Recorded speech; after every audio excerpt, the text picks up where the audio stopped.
Bonus, DK, you heard right? Onida, neighbors envy, owner's pride, any right?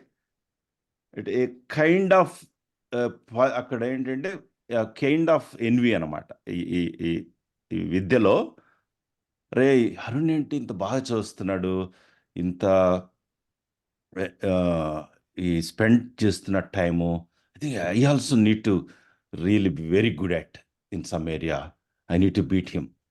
అట్లా అంటే not a negative sense, positive competitive spirit అంటే విద్యలో స్పర్ధ ఉండాలంట అక్కడ. స్పర్ధయా వర్ధతే విద్య. Nag note చేసుకో. Okay, healthy competition. Exactly, healthy competition plus ఇండివిజువల్గా I need to XL అనేది ఉండాలి. దానికోసం కంపారిజన్ చేసుకోవచ్చు, తప్పులేదు. చాలా మంది ఏంటంటే డబ్బులో కంపేర్ చేస్తున్నాయి, వాళ్ళకి చాలా డబ్బులు ఉన్నాయి, నాకు డబ్బులు కాదు. ముందు డబ్బు కాదు, ముందు విద్య గట్టిగా ఉంటే మిగతా అంతా వస్తాయి. ఏమైనా బిజినెస్ పెట్టినా కూడా how to do excellence.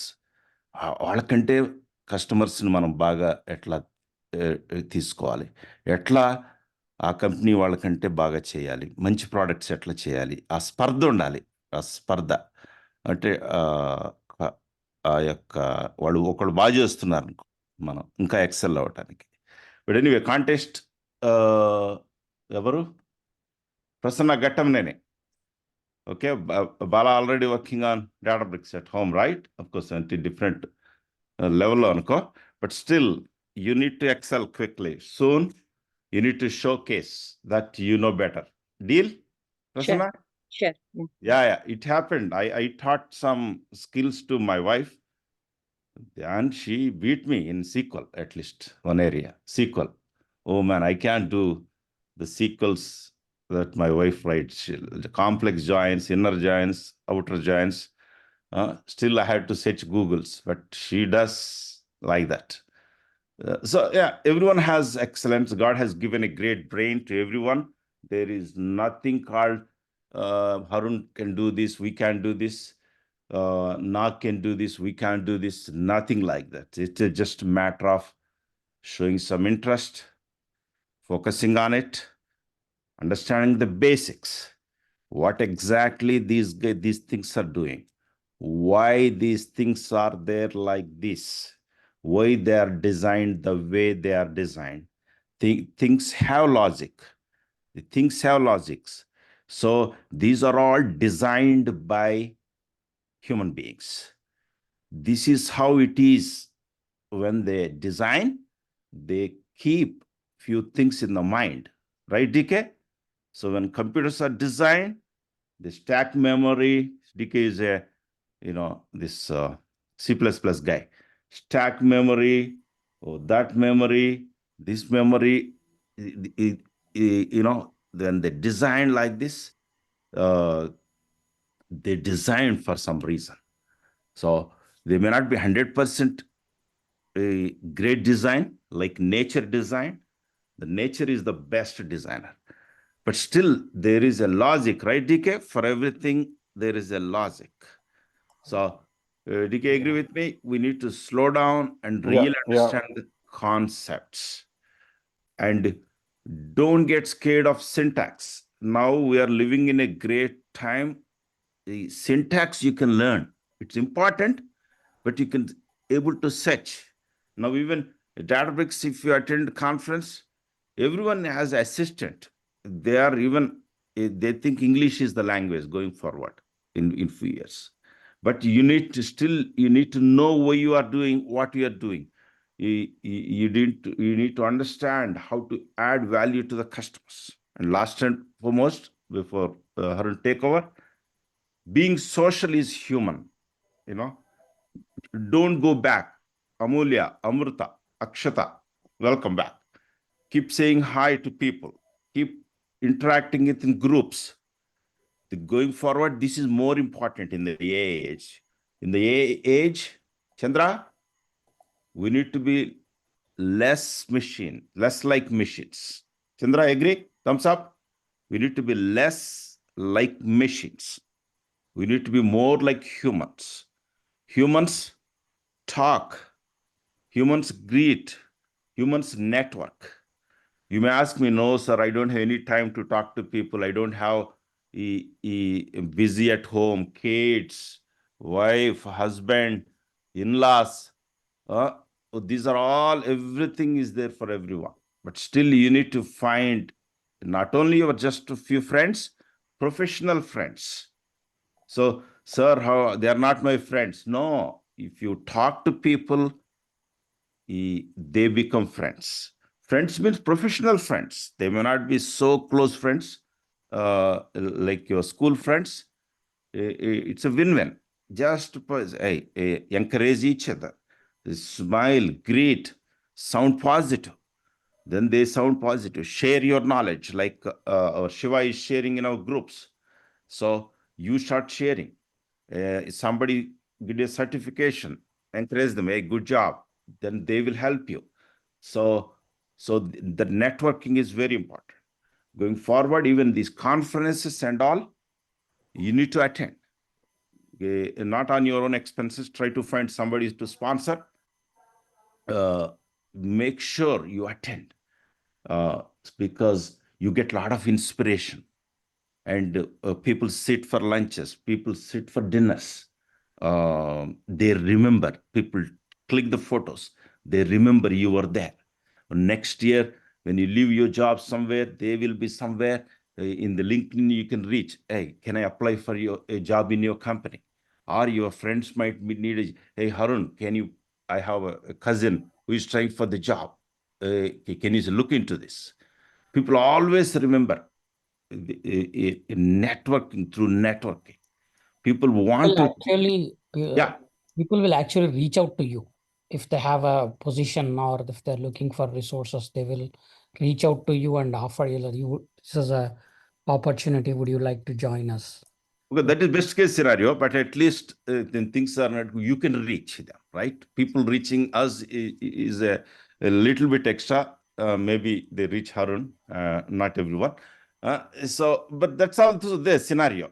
But at least when there is a need. So anyway, I know everyone know these points, but I'm trying to highlight it. These are so important. Awesome. We have Siva. Siva also joined. Siva, welcome back. Great seeing your photos. So Uh, quickly, you want to say hi to everyone before yep. Sure. Hi, everyone. Yeah, it's great to be on this call. Great learning from Harun and Srini. They're wonderful resources. All we need to learn is, some inspiration and motivation from them. They're really good mentors. Excellent. Siva, you want to quickly share your background, how many years of experience you have, Sure. you told me one thing, Srini, I love this Spark and distributed computing. That's why even I share Yep. my knowledge, you said, when we first met a year back. Yeah. Yep. So, yeah, 11 years of experience in data warehousing. So pretty much I cover almost most of the latest technologies. I've been on Databricks since almost 5.5 years. Been doing ADF, Informatica, Snowflake, and AWS stuff. But what I enjoy the most is working on Databricks and learning more and more about Spark architecture and how we can optimize our jobs. Super. You want to share a few words about our collaboration in the real Oh work, the yeah. real project? Yep. So Srini from Databricks actually have assisted us. He has been our resource from Databricks to help us over. So we work at Kivit. So Kivit is one of the North America's largest independent construction-based company. So we make a revenue of $18 billion. And Srini from Databricks has actually come in to implement Unity Catalog, and he has also assisted us in setting up the workflows and everything. Previously, we used to call all the Databricks notebooks through ADF, where we had a lot of latencies and overhead. Srini actually helped us to overcome that, to optimize our jobs and workflows. And yeah, he has done many wonderful things. We had a great collaboration while working on DLTs, Delta Live tables, and many more, right? So it was always wonderful to work with Srini. Super awesome. Siva has a lot of knowledge. Interesting, he gave multiple seminars at places. university, etc. You want to share, Siva, why you gave that? How was the response? Yeah. Can you share to our Yeah, team? so yeah, we really started Databricks when it was really new, right? So at 2018 ending in 2019 is when we got Databricks into our company. Not everyone, so I live in Omaha, Nebraska. So not everyone here are actually aware of, how wonderful Databricks is. So what it could really achieve, right? So when it comes to data science or ML2. So we have some Azure groups and we have some technical groups here where all the tech people from all other companies, they gather at a place and we have some tech discussions. So that's where actually I presented a couple of meetings, how wonderful Databricks is actually in our day-to-day life, how we can implement and optimizing everything from data processing to BI, So right? what was their response, Siva? Many industry people attended and they listened to So you. I would just say in one thing, the Q&A lasted for 2 hours. The meeting was only for 1 hour. So they were so interested in knowing more and more. So usually whenever a Q&A lasts for such long, it means that the users are really interested in it, right? So whoever who attended the meeting, they were really interested about, what this software actually does because Databricks is a SaaS. So, they were impressed by it. And I think, many other companies also recently, they leveraged it. Um, and many others are looking forward to it and learning it and implementing it in their Flipping workspaces to other further. questions, Siva, I know you're sharing the knowledge. It's helping. How it is helping you? What motivating you to go to stages and sharing, and what motivate to go to conferences? How it is helping you, and how it To helps? increase the network, so one Yeah. thing I like is going to conferences increases your network connectivity, right? So what you learn shouldn't really stay within you. So sharing knowledge is the most important thing. We grow as we let others grow. So sharing knowledge is really, really, really important, and increasing your network is very important, especially in the in today's world, especially with so much of AI and everything coming in. So I really think that networking is something helps in every other prospect, not just from job prospect, but every other thing. Mm. So that's what I enjoy the most while attending these conferences and everything. So super awesome, super awesome. DK, Prasanna, Purnima, any comments for what Siva has said? It's great to hear that, Shiva. I mean, I'm happy to hear your experience. Good to know you. Sure. Happy to be here. Yeah, regarding this friendship, see, it's all like a water planting. So, Siva, how long we know? We just know less than a year. All professional relations, we Yeah. haven't met any time, right? We haven't met any Yep. time. Now we made even common Yeah, friends. Yeah. one thing I agree. Networking is most critical, not only just for searching a job, but for a career purpose and even for just for fun also. Sharing Exactly. knowledge definitely helps. I Right. I want to completely take agree away with some. that. I want to awesome, Nag. I want to take away some myth that some people think I'm not social. I'm introvert. Come on, guys. We are born social. When you are born, we used to, in first 5 years, you used to play in the streets, etc. The work, all the schools, etc., they affect us. Slow down. We need to be intentionally social. When you say social, take away the myth of oh, social means you go and dance. Don't, not that. Social means, hey, just being human, just recognizing, having cognitive skills, hey, with whom I can talk. 10 people are there, you don't talk to 10 people. Your brain is so powerful. DK, if you look at 10 people, you know whom to talk. Or somebody is talking after that, who is approachable, right? We easily judge. So, Siva Yep. and I've been working.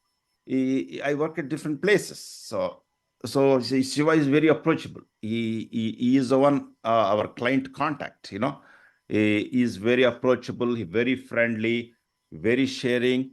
So I started acknowledging, hey, Siva, this is what it is. You are very clear. See, he has to share his system before I do my work.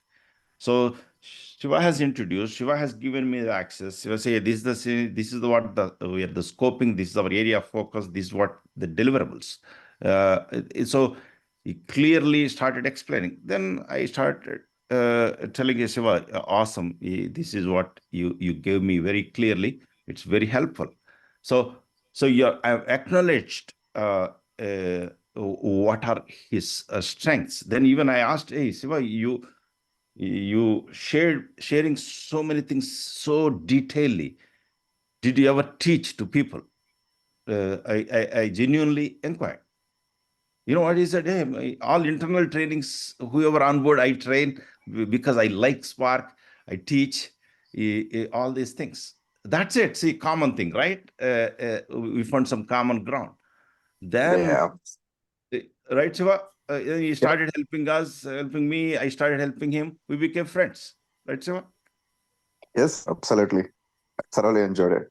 Yeah. And so completely agree with you, right? And also one more point to add to it is, so what happens is, I don't know if it's Srinivas or someone else who mentioned that point, but we become more outgoing as we go on to these conferences and stuff. So we get to meet a lot of people, and we might have only our domain knowledge, how we are implementing in our company. But when you get to meet people who have leveraged Databricks in their companies, you might get to know new techniques of how doing stuff. So that's very important. So we might we might be confined to only our company's knowledge and how we have implemented it here. But when you meet other people, so you might come to know new things. So that's very important. That would actually improve the process of how you are implementing at your business space too.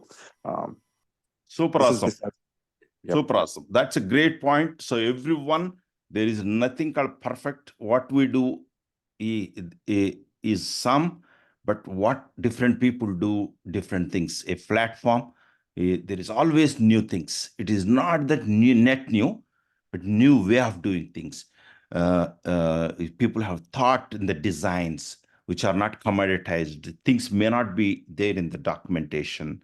Even certain collaborative thinking, they might have done things in a better way.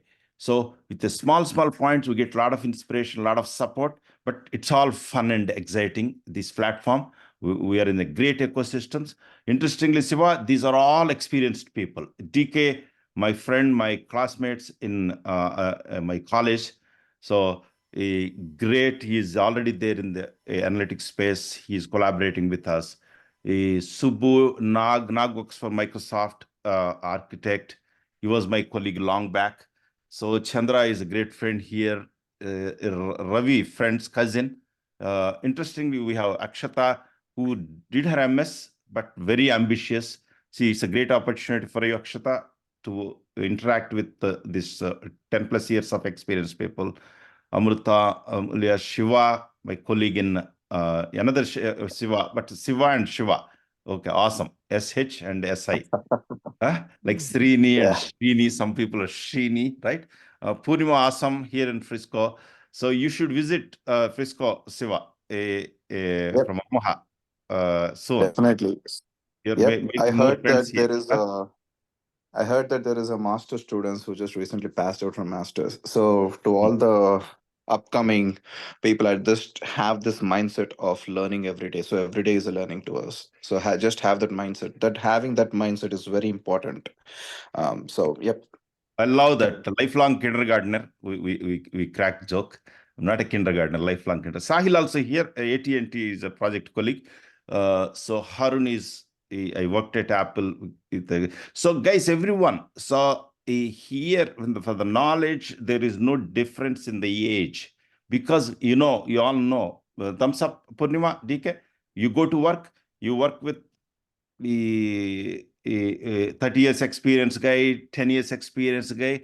Your colleagues can be any person, right? So it's like that. It's like that. It's not that, Nag has 30 years experience. I can't talk to him. He is senior. Not like that. We have work. Even some of the team members in my wife's team, he's a 30 years professor. He's a professor. He quit and doing his Mentor. software thing. So Prasanna Gatamnene. So Don't get scared. These people are all here to help you. But you have a very impressive background of 10 or 15 years experience in IT. Everything helps. The technology part, I know it is new, but focus on concepts, the syntax and all these assistants, all these things will help. So always, even Siva, when we were solving that autoloader issues, we have to search a lot of Yep. syntax, get the options, right, Siva? Yep. What is the problem we solved? The file duplicates are coming. We Yeah. check. So we had some bitemporal issues, So we were basically migrating from Teradata towards ADLS being our storage and using Databricks for processing the data. So we want to implement whatever type 2 we had in Teradata. And then Srini thought that, implementing streaming in regular Spark notebooks would be an ideal version of doing it. And then we had multiple options there in order to do that. And there were many challenges that we came across that we handled collaboratively. Sharing knowledge was a key role actually. So I shared what I had. Srini, he had wonderful knowledge. His experience counts a lot actually to us. So he shared what he had. So we tried multiple stuff, and we were able to put in a great solution. Everyone, again, did we solve in a day? No, we took time, So Shiva started trying some options, then everything started working great, but some issue came, some duplications, when is sending the repeated files. Then Shiva called admin to show the reruns and this one. Then we have to go again, see the options. There is one option in the tool that can filter that. So all this, we don't solve the problems in a day. So no pressure. You will always have time to search Google. You'll always have time to search documents. You'll always have time to call Harun, who can redirect the call to me. Just kidding. Because he's also busy. He's also working for a startup. So we all need to, bottom line, we all need to encourage each other.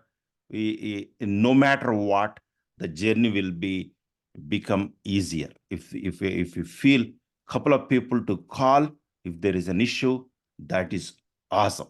Sahil is also here. Purnima, agree? Thumbs up if you agree. Subbu, agree? Thumbs up. DK, if you are not muted, comment on this. I mean, you're on mute. Chandra, want to hear your voice?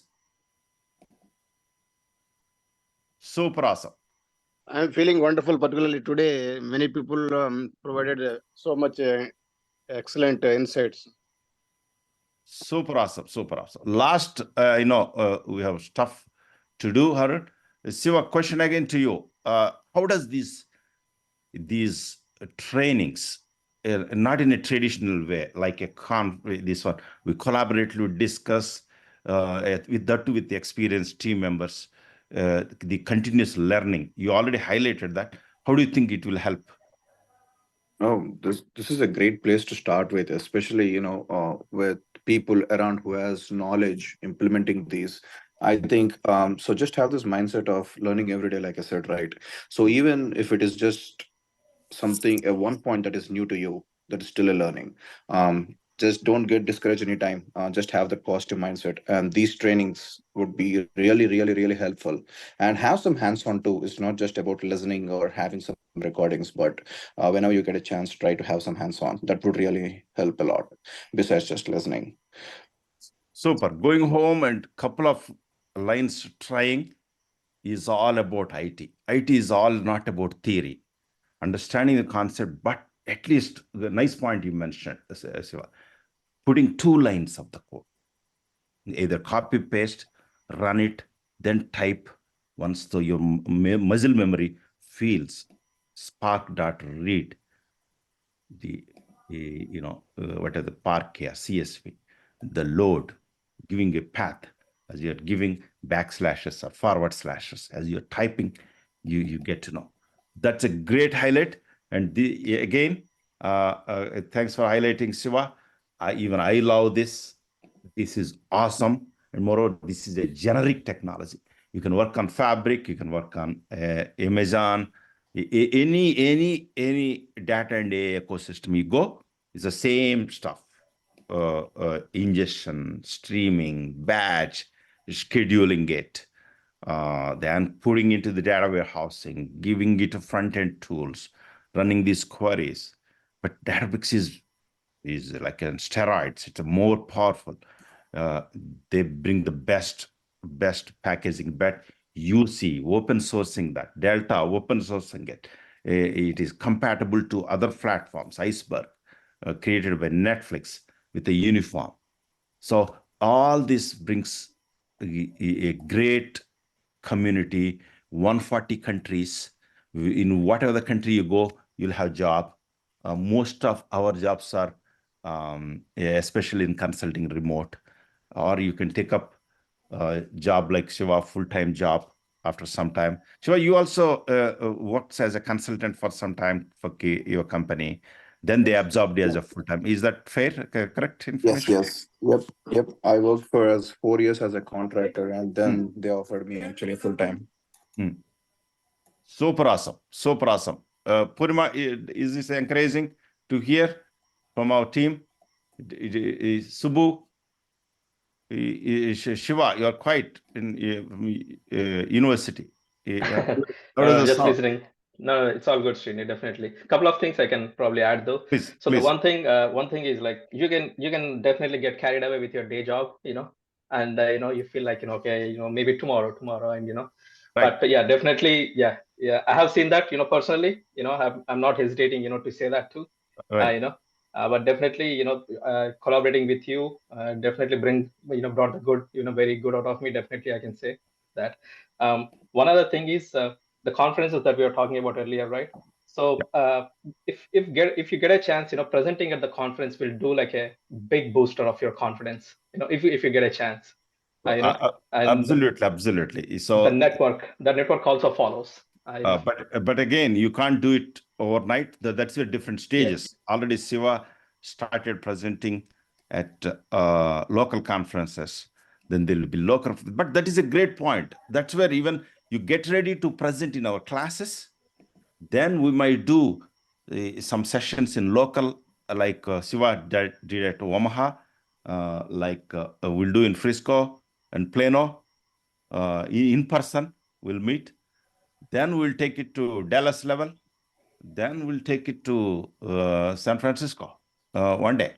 In fact, in earlier conferences, even a couple of sessions I presented, but now it's grew a lot. Everyone has different priorities.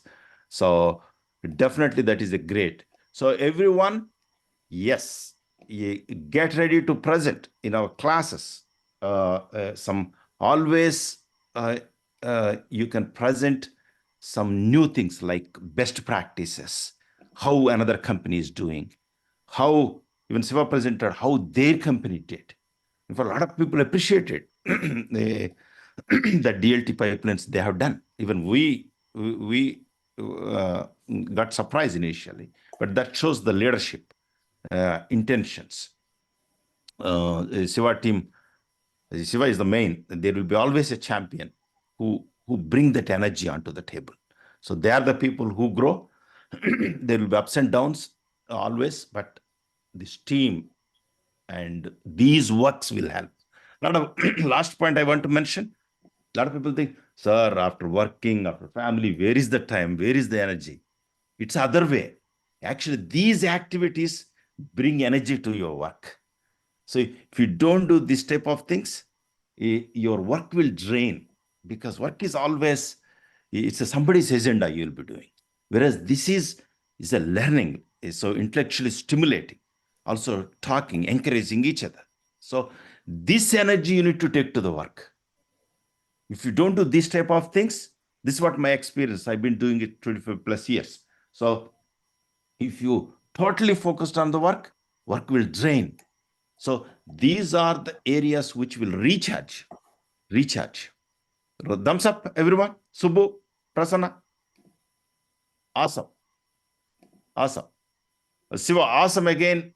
Welcome to our team. You will be sharing a lot of knowledge. I'm very, very excited to learn, to inspire each other.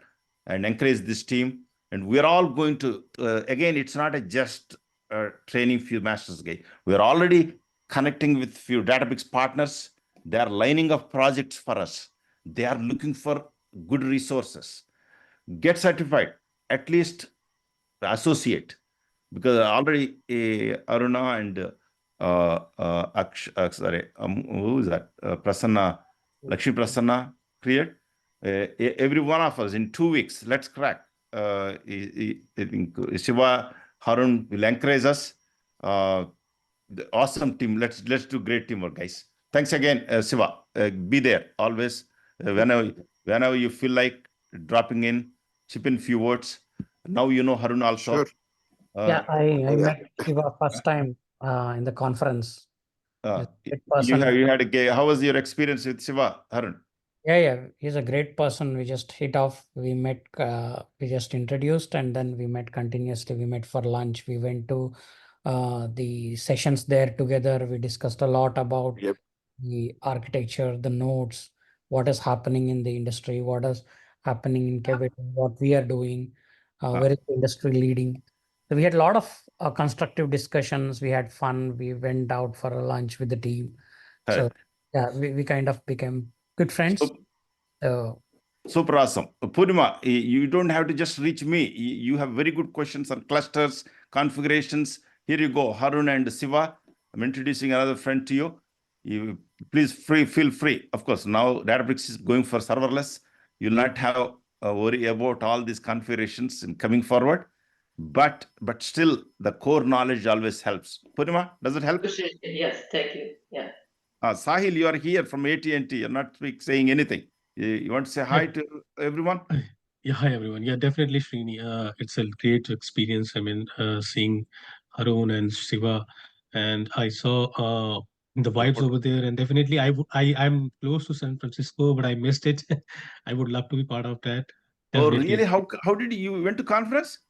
No, I did not. I registered. I was planning to go, but Oh, you somehow live near San Francisco, man. What is it? You would. That's why you should always find an opportunity to meet. Definitely. I know, but next time. But great. Next time, yeah. Shiva has a wonderful daughter or boy. Shiva, 1 year old.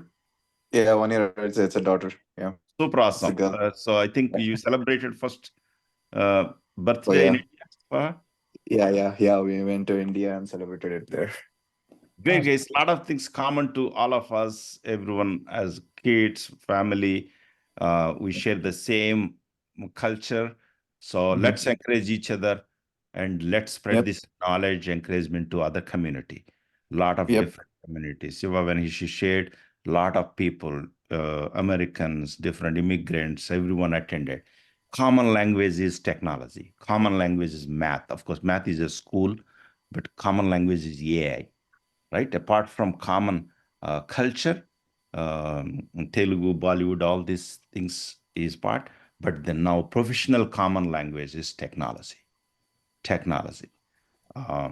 data, AI, and common desires is everyone wants growth, everyone wants safety, everyone wants to be involved, everyone wants to be relevant. PK and I always talk about, let's help each other to be relevant. When you go to party, hey, what you're doing? Hey, Purnima, say coolly, I'm working in Databricks, distributed computing, Spark. Wow. People say, wow. See, that's important. That is so important. You are in the cutting edge. You are in the cutting edge. So, super awesome. DK, does that sound good? Yeah. Any comments? Yeah. What we said? Talked? Awesome to know Shiva and others. Yeah. Good DK has a great network in Atlanta. So busy in Atlanta. So he is 20 plus years in, I'll not say more, 30 plus, because we don't want to sound too old. Hey, but very energetic, very friendly, great network there. So we'll have one party in Atlanta soon. We will have a meetup there. Definitely. Do Spark meetup or a Databricks meetup. We'll do some presentations, some local meetups. Let us make it. DK? Yeah. So we DK, maybe our colleague soon in our project, Siva, we might come to your company to do some project, or you might do in future with another company. But let's all do great things. Sure. Guys. Yep. Absolutely. Okay. Super awesome. So Arun has a great stuff. He's going to review certification related stuff. But again, don't think, oh, I passed certification. But you passed, but you didn't pass with 100%. There will be always areas you need to touch. Knowledge is very important. Certification is a way to prepare, just cracking it. That's it. It's a one time. But mainly the knowledge in it. Go ahead, Arun. But even though we spent some time to talk about, these are very, very important motivation elements, network elements. Positive energy is very, very important. That makes your weekend very positive, and you will have more energy, then you can do more stuff, guys. I'm excited. Even it's a motivate. Why do you think I do this? Even it's a lot of motivation for me to meet you people. And I inspire people. A lot of people say, but trust me, I get a lot of inspiration from all of you when I interact with you, because the positiveness, the being there and want to be part of this journey, that itself I feel, oh, okay, hey, these people are with us. Together we are going. We help each other. That is awesome thing for all of us. Healthy mentally. If we are mentally healthy, physically we'll be also healthy. Super awesome, guys. Harun, go ahead. Yep. Thanks, Srini. Yeah, as Srini said, right? So this is very important, having these discussions, helping each other, supporting each other, motivating each other, and sharing the knowledge. So basically, and also as Shiva mentioned, right? Practice is very, very important. When we actually, I wanted to talk about and I did these trainings almost like 7-8 years ago, 2015. So when we started, very basic Spark, we didn't have the Databricks notebooks at that time.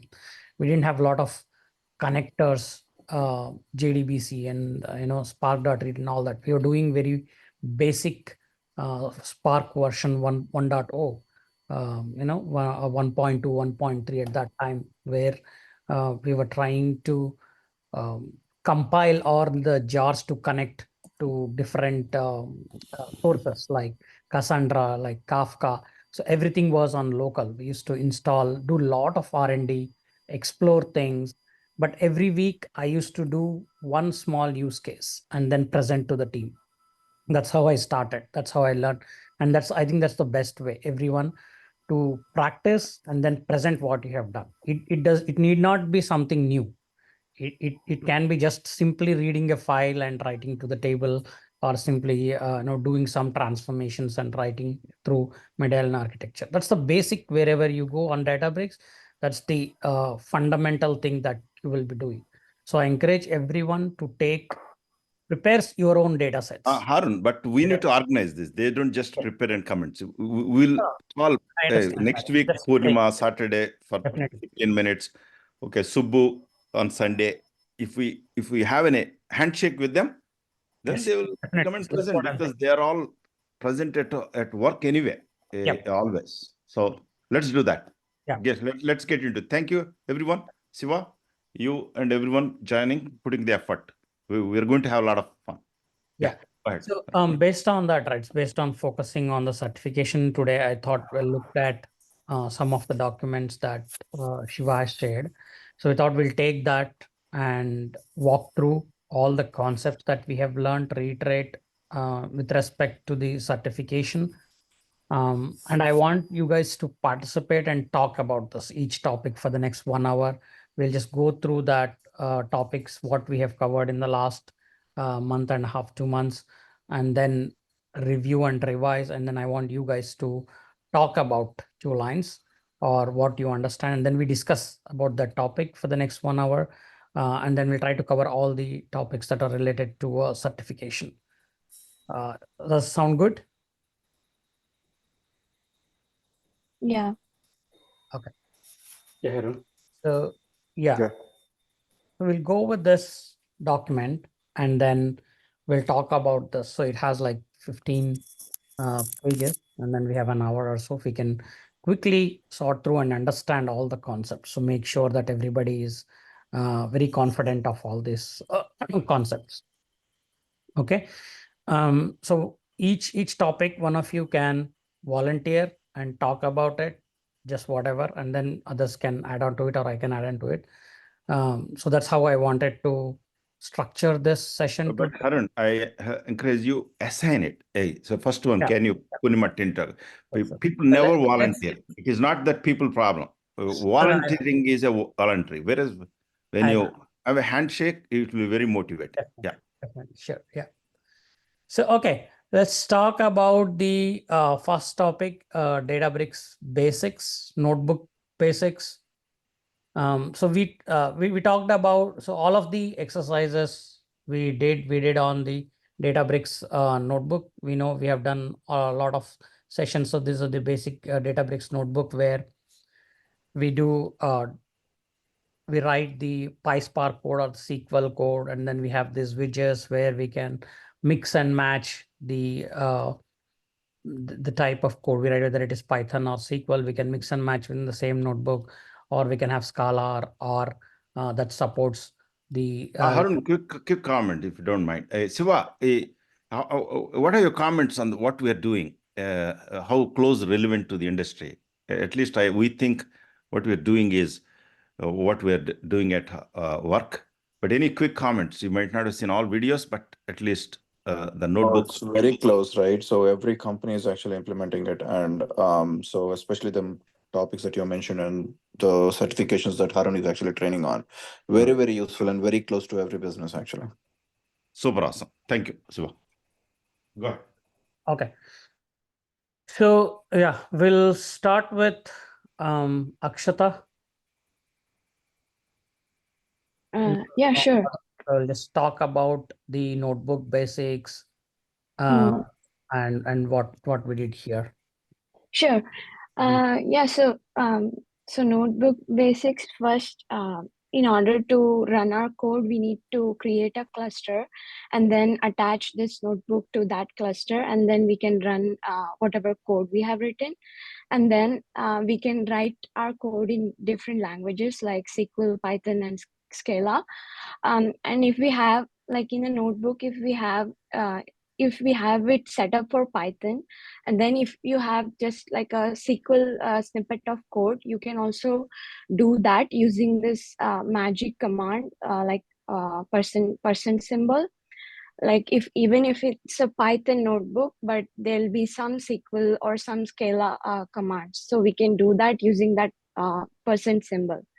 And then dbutils.fs.ls, it's a utility which lists all the directories or paths that are present in the dbfs in that file system. And then markdown is to like take some notes or some to comment something within the Wow, notebook. such a beautiful explanation, Akshata. I'm really proud of you. You never worked in Databricks before, project before, fresh, but you communicate so well, especially when a notebook is in Python, you want to switch to Scala, you put it in the cell itself. Yeah. Awesome. Thank Awesome. you so much. Thank you. Very nice, Akshata. Very good. Awesome. Yeah. Thank you, Harun. Yeah, and so dbutils is the package or the utility that Databricks gives to check the file system. So Databricks file system, DBFS, that's we call.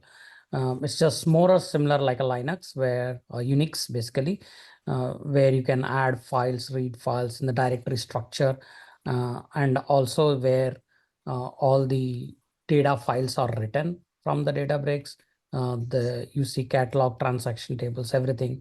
So if you want to look at the files or read the files, use the dbutils command, file system and ls. And then there are some other commands within that dbutils that you can use. And yes, yeah, we can use multiple languages here, SQL switching between languages within the notebook. And the scope of the notebook is whatever you create in one of the widgets. You can run these independently, but whatever you create here in one widget, it's always, we can use it in the next, as long as it is in the Python, same language, right? And if you create in the SQL, you create any database or tables, your next Python based widget can still use this block, code block, can use those tables that were created by SQL. Okay, but if you create a select statement from the SQL using, write a select statement, it returns the results, but it automatically also creates a data frame, and then you can assign that to a Python data frame, and then you can use it in the next cells as a data frame in PySpark. Okay. All right. Yeah, that was very good, Akshata. Thank you so much. So let's talk about the next topic, Delta Lake. So let's go to Shiva is a better guy. This database. I mean to say, just Yeah, I can. I can do that. Yeah. So the Delta Lake is a concept of like a storage format, in the Databricks. So it's built on the top of your, probably the Parquet files, which are stored in your, the Data Lake storage. Similar to what you do in your regular, DBMS, it's creating tables and inserting, select, and update. You can perform all the operations, on your Delta Lake tables. One of the operations that is mentioned here is the merge, which is, similar to your upsert, which is update and the inserts. So when matched is like, it's an update. When not matched is an insert. So you don't have to create any keys or constraints on the tables also, on the Data Lake tables. You can, as long as, you have one column, that you want to use, as a join key, to see whether it's an insert or an update, on that. Anything else, Harun? Good. Yeah, I think, yeah, that's good. Very good. Thank you, Shiva. Awesome. So basically, yeah, so Delta is the format where Databricks it comes up with a layer on top of the storage that is done. So the underlying storage is a Parquet when you create a Delta format. But if you want to create tables in other formats also, you can. The underlying files can be in JSON or CSV, but then they are not Delta tables. So when you create a Delta table, the underlying format, the file format is a Parquet, and then there is a Delta layer on top of the wrapper on top of these files, where your ACID gives you support for ACID transactions. Basically, when you do when you're doing here upserts, right? So update, insert is just append. You can just append in any format and it works fine. But upsert is, you need to have a ACID transactions, so support. So basically that's how Delta also comes up with a Delta log to track the transactions and create versions, which will kind of give you a lot of features of the Delta. Okay, and when we go through this, we will also explore, but I think at a high level we will have so let's see what we have. So who wants to talk about the features of Delta, with not these advanced options, but in general? And let me take Subbu, you want to talk about the features of Delta? That one we talked about, the Delta log and all that. I'm not that much. I'm sorry. That's okay. That's okay. That's fine. I just wanted to reiterate what are the features. So when we do Delta, we have a transaction lag, right? Where it writes the history. We did versions where we can do a time travel. So we can go back and visit the table as a snapshot at particular time, right? At point of time or at a particular version.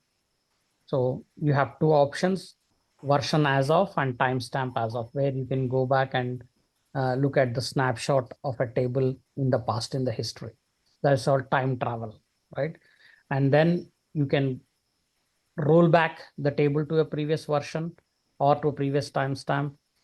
You can do schema evaluation and do a time travel to check to go back to previous schema and previous data on that. And then you have implement SCD type 1, type 2 merges using the merge statements here, right? So updates basically is a type 1 merge, and type 2 you can, we have discussed that. In the type 2 merge, you endate the old record and then write a new record. So using merge and all that. And advanced options, optimize, Z order, and vacuum. Aruna, you want to talk about this?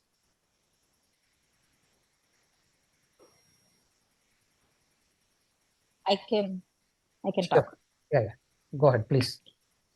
Yeah, no, even though we store the data into the partitions, right? Sometimes it takes time to shuffle the data and to speed up the queries and all. So that's where we can use the georder option so that it will and collect the files and then it will speed up the data retrieval of the process. So that is then we will, that is the time when we will opt for the georder during the data retrieval from the files. And vacuum is obviously we keep storing the data. There will be a time where we need to delete the old data and all. So when we delete the data, data will not be deleted from the files permanently. That will be like, deleted for 7. It will keep the deleted data for 7 days. The vacuum command allows us to delete the data. But you can still do the time travel for 7 days to retrieve the historical data. Okay. Want to cover anything else? Yeah. Awesome. Thank you, Aruna. That was very nice. Yeah. So Delta also gives you these features: vacuum, optimize, and Z order. Right. So these are some of the features. What does vacuum do? As Aruna has explained, whenever you're writing the history transaction data, we said, right? So we can do a time travel, go back and forth. But how long can you keep creating versions which are not needed in future? So suppose you're deleted data and that file is written there. So you don't want to keep it dangling forever, right? So there is a cleanup that you want to do. Just like in programming languages also, there is a garbage collection that happens, right? Similar to that, Delta also does vacuum, because if you keep on adding a lot of files, it will impact your storage and also your performance. So when you do a vacuum, it will check all the files and determine which one of the files are no longer needed, right? So if you have deleted some records in the long back and then you have newer versions, you don't need those files of the previous version. So you can delete those files. That's what vacuum does, cleaning up, right? But then, so by default, you have a history of time travel. You can go back up to 7 days by default, and then restore your data or roll back, or look at the snapshot of what happened for the audit purposes in the within the versioning of the data.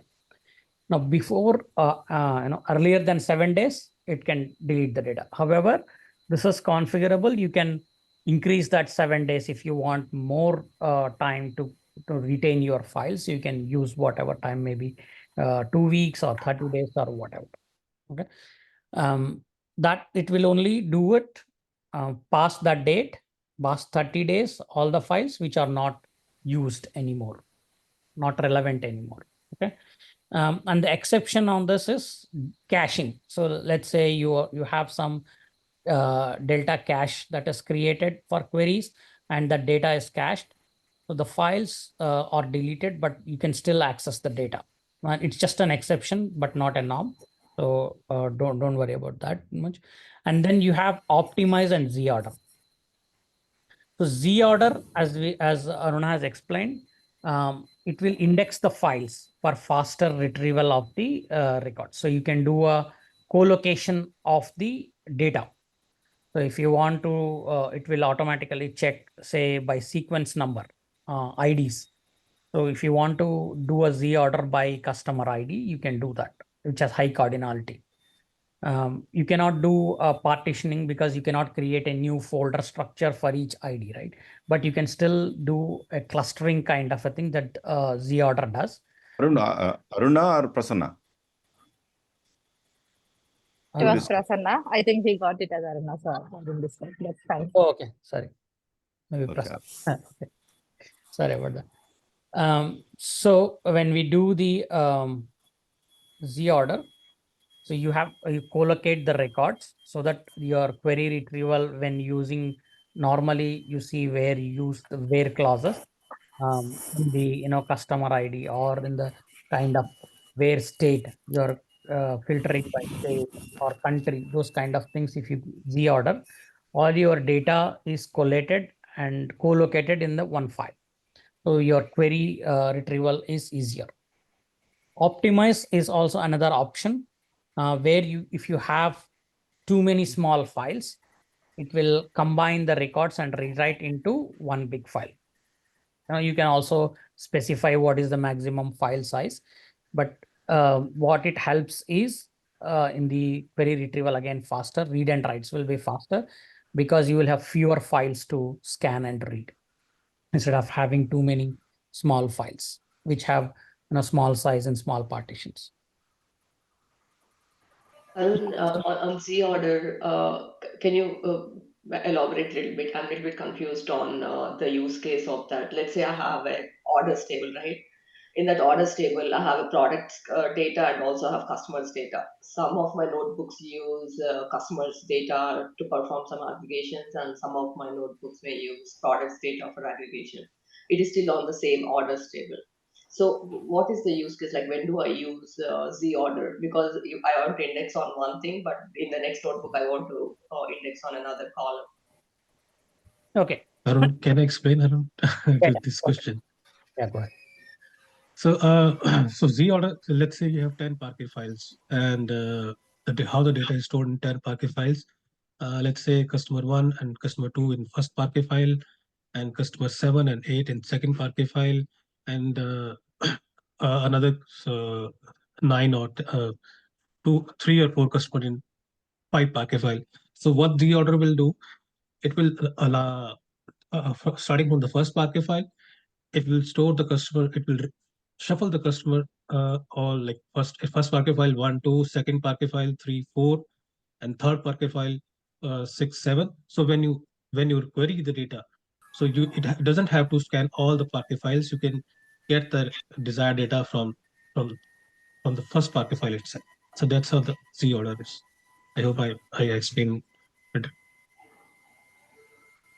Yeah, that's Sahil. Yeah, that's nice. Does that answer your question? But so it does shuffle. I understand that it does shuffle the required data for it to be able to optimize the existing notebook. But I'm asking, what if I want to shuffle on based on a different column? Now customers, I want Okay. to shuffle on So products column instead of customers. basically the design, right? It does not depend on the notebook. Okay. What you are doing here is on the table, how you are storing that in the table, right? So when you Z order a table, let's say take the example of customer and orders. Okay. So I have customers 1 to 1,000 customers, and all these 1,000 customers have orders. Let's say each customer has 10 orders. So the orders are 10,000, right?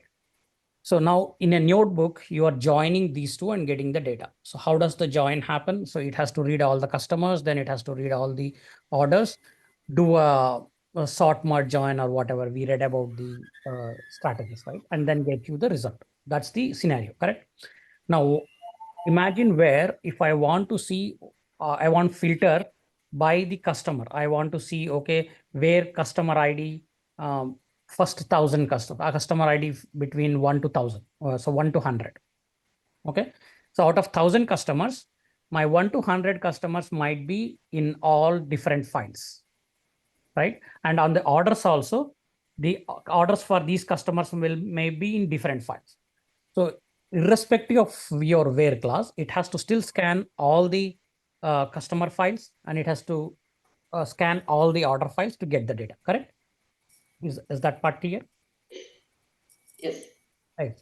Now, if I choose to say partition or Z order by customer ID, and okay, then what it does is it shuffles the data and writes 10, let's say, just for assumption, 10 customer files. Each file is, first file is 1 to 100, second file is 100 to 200, so on and so forth. And then you also do a Z order on the order table by the same customer ID and probably the order ID. Now what it does again, it will shuffle all the orders data and split into same files where the customers are 1 to 100 in first file, and second file is 100 to 200. But the orders might be many orders. So because the total number of records might be, the first one might be 1000 orders, but the customers is 1 to 100. Now when I same SQL, if I write where customer ID is between 1 to 100, now how many files does it have to scan?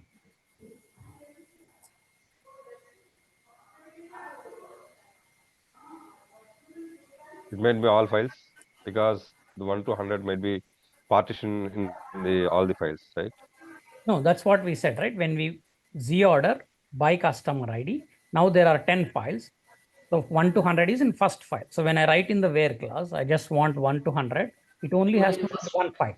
Can only one file. Yeah. Right? So it can skip the all other 9 files. So that is how, and then when it goes to order, because we are also Z order partitioning by the same customer ID, there also it can only pick the one file where customers are 1 to 100. Now I have two data sets. Customers are 1 to 100. In the order also 1 to 100, and we are joining this too.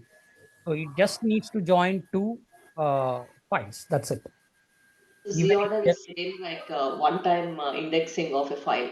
Yes, You cluster. can't like do a Z order inside a notebook over and over during aggregation. It's just like you do one time based on the requirement. And yes, it sounds like one time, but every time you do it, it will actually rewrite all the files. It has to reshuffle and rewrite all the files. Say now you are doing with customer. Okay? Tomorrow I don't want to do by customer ID. I want to do by state. So what it does is it will reshuffle everything. Now you will have 50 files, for example. All the customers of one state is in one file. Okay. Then your query where your queries you write, where you filter by state will be much faster. But when you filter by customer ID, again, it has to scan all the files because it knows that all the customers are not co-located on the same file. A good discussion, guys. Let me add a couple of points so that everyone comes in the same page. First, I want to encourage everyone. All this stuff is going away. There is one feature which doesn't require your partitions, Z orders. You know what is that is coming? Already in general availability, customers started implementing. Anyone? Not Arun. Anyone? Clustering. What is that? The liquid clustering. Yes. Liquid clustering. There is some new concept is coming, but anyway, we'll discuss that later. But it's better to know what is this. Again, see, guys, everyone, as Harun mentioned, or as you know, everything under the hood, even though table has columns, under the hood, they're all Parquet files. So your data exists in a different Parquet files.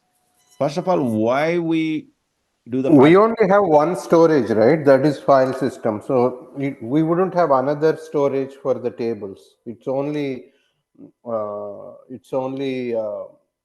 you are showing in a table format, but actually the data is in files, right? Correct. You're right. It's a Parquet files with a delta log. So it's in the storage, but they are there in your data would be there in the multiple files, right? DK, not in one file. Correct? Right. So see, as the data is coming, first understand why partitions are needed. See, as the data is coming, your monthly data, your daily data, yearly data. So when we put a partition, say partition by a month, a partition by date you have put. What you are doing is you are keeping as much as possible the data under that folder. Say, let's take a simple month. Your month, December, November. So you have the partitions in the storage. Say, suppose you have sales order is the folder. DK, if there is no partition, all files exist under sales order, under that folder. There are multiple files exist. My Parquet files exist under the sales order. Correct, DK? First to this point, let us agree. See, suppose your sales order data, even though it's a table, your sales order data will be there under the folder ADLS ///. Finally, suppose sales order is the folder. Under that folder, all the files exist. When I say files, these Parquet files which has the data. Purnima, is that correct? Yes, Srini. Yeah. Now you see, suppose you're doing a partitions by month. What you're doing is under sales order, there is a November folder, December folder, October folder, all the folders, because when you say partition by month, your folders get created. So it means all October data goes under sales order /October. December data goes to the files under sales order -December. Okay. So your November files existing under November folder, December data exists in the December folder. How does that help? When you do a query, Prasanna, select something from the sales order where month is equal to December, you put. What it will do, Purnima, Prasanna? It will go to the December folder and gets the data. If there is no partition, it would have gone to sales order folder. It would have scanned all the files and tried to get the data. Correct? Agree? At least on this point, first of all, everyone? Yes. Yeah. Yes, Srini. Srini, can I share something, the same example that you're saying? Can I share something actually on the screen? The same example that... No, you'll share after. Let me finish. Otherwise, okay, it will become a Ramayana Mahabharata, right? So first, everyone should be clear why partitions are. Partitions help you to go to the where the data, just like your partitions. You go to your local laptop, you have taxes, see 2023 docs, 2024 docs, 2022 docs, you put under docs, you put personal or company. Why we put all these folders, Prasanna? Right? So that if all files exist in one folder, you'll have to search all the files, correct? Correct, Purnima? Agree? First, everyone? It's a simple. Purnima? Yes. Yes or no? Yeah. Okay. So these partitions can be monthly, what do you call daily? So daily, your company may get 10,000 customers or some 10,000 or million orders. So even the daily partitions may have million orders. Now see the point, high cardinality. There'll be some rows, customer ID. Purnima, what happens if you put a partitions on the customer ID? What will happen? All the customers with the same ID will be under the same folder. But how many folders will exist? How many You have million customers? customers, there'll be million folders. Correct? Hello, everyone. Yes, yes. Yes, Srini. Yeah. See, Yeah. see, days are limited, 365 days. Months are limited, 12. If you have put a partition on a customer ID, each customer will have its own folder. Right, DK? Yeah. It means million folders. then your queries it will not perform well. Okay, for that customer, it might. Suppose you put monthly, again, it has to do directory listing, this one. So the thumb rule is you should not do partitions on a high cardinality column. High cardinality means the column which has more number of data, not more number, the keys. Like example is customer ID. So high cardinality columns, low cardinality column. Is month is a low cardinality column or high cardinality column? Low Cardinality. cardinality. Low card. The customer ID is a low cardinality or high cardinality? High High cardinality. High cardinality. Okay. Now imagine have partitions on the low cardinality. Databricks recommends don't partition if the data under that partition is not more than 1 gig. 1 gig. It means you need to have enough data. Even if you are putting a daily, if you don't have daily, only you are getting 10,000 customers or customer orders, the 10,000 customers will be daily, you will have only some 100 MB file. So that becomes efficient, your queries. So even though daily you feel it is low cardinality, but it is not even 1 gig file, you will not do daily partition. You will only do monthly. Then what happens, Shiva? Your monthly will have all the data in that month. So it means more data will be there in that month. So it will be close to more than a gig or more. Gig or more is okay. But anyway, now we concluded. What is that? Partitions only helps for the low cardinality columns. So you will not do partition for the high cardinality columns. Then high cardinality columns, as Harun and others are saying, the data will be spread. One customer may have 100 orders. In Amazon, you'll have historically also a lot of orders. So DK has 100 orders in Amazon past few years. They all spread in, because it is not partitions on the customer ID, the data spread across multiple files. When the query is being run for customer ID, it has to go to multiple files. So what GOrder does is, it's a kind of indexing. It gets even though your partitions exist, it is all there, but as much as possible, when you're running a GOrder on that customer ID column, or even you can use the combination of columns for the GOrder. GOrder by customer ID or GOrder by customer ID and product ID. So suppose I do GOrder by customer ID, it try to bring as much as possible all customer IDs or the same customer IDs, because DK has a 100,000 rows. They try to bring as many as possible into one file.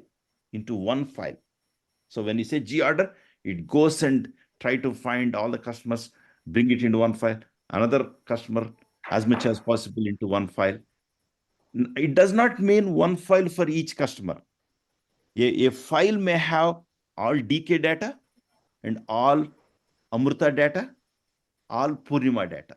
But as much possible, all Purnima data will be there at one place. Right. Sometimes you do Purnima, customer ID and product ID. What it is doing? The idea is, it is trying to bring all the data of customer and with the product combination. Okay. Purnima purchased mobile phones for her friends and go to India. Bring it there. Purnima purchased some electronic devices. Bring it at one place. But long story short, G order, try to index it in the sense you try to bring it to the same place as much as possible. So that what it is for high cardinality columns. It is not for the partition columns, high coordinate columns. So since G order try to bring as much as possible into the one file or two files, so it is a kind of indexing. When you do a query, it is a faster.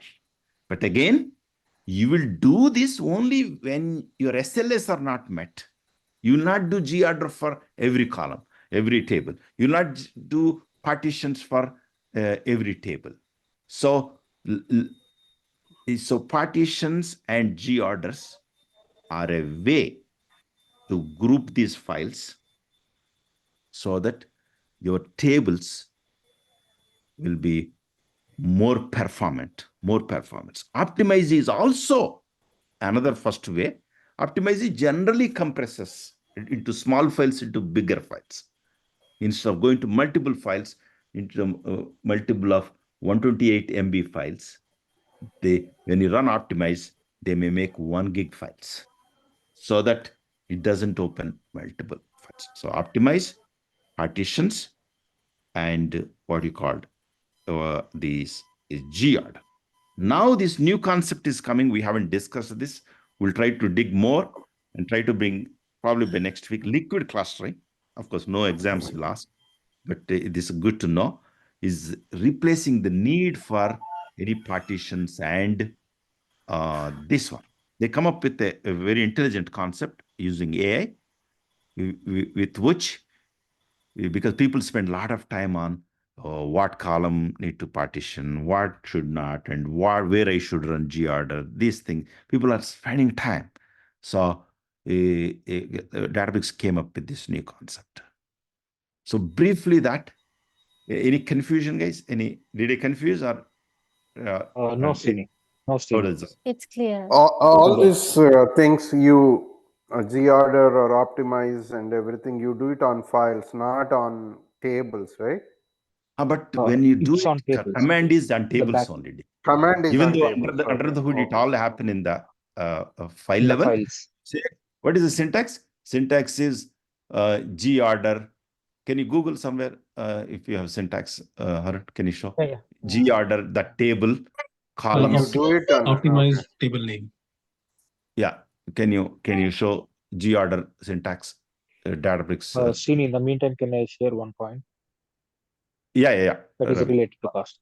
So if you are inserting data initially, when you created the table, you can just insert the data according to order by class, so that you don't need extra reordering in the table, so that it reduces the cost.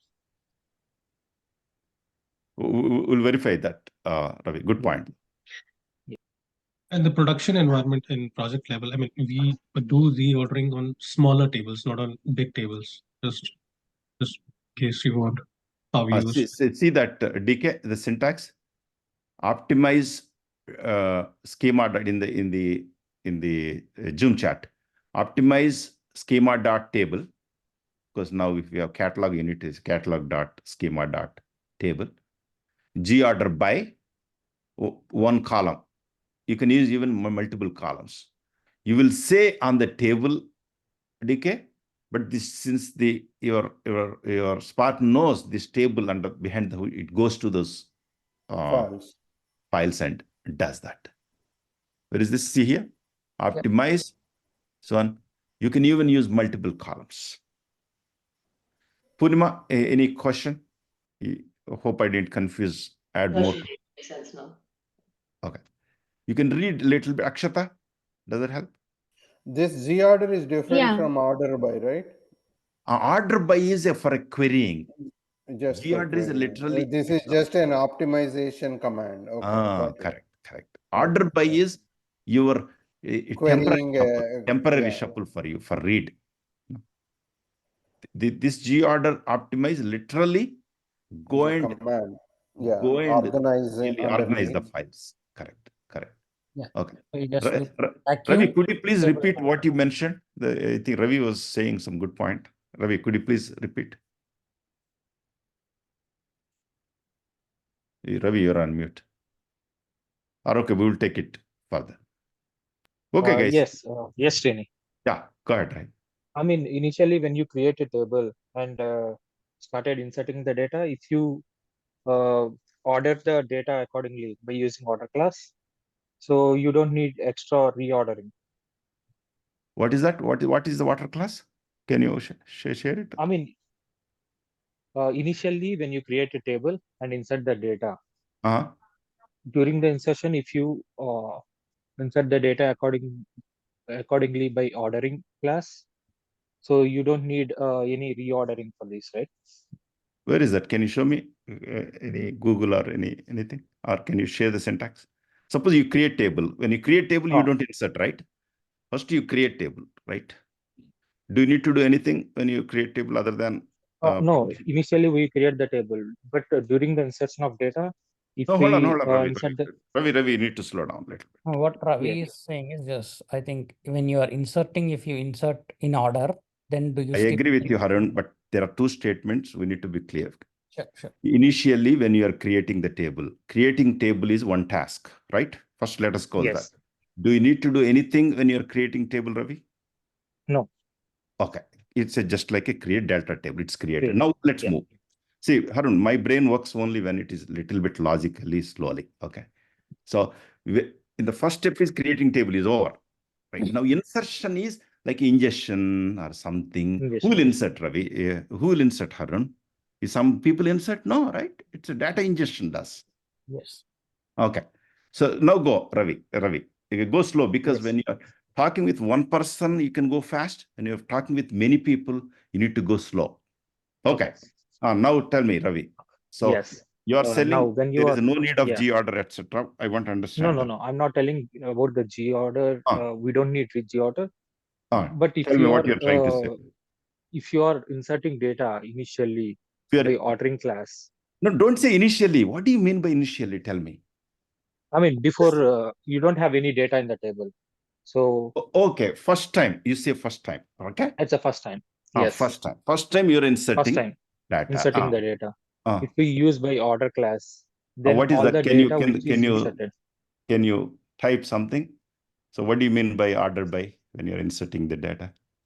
Yes. Example, if you take like you already informed like customer ID.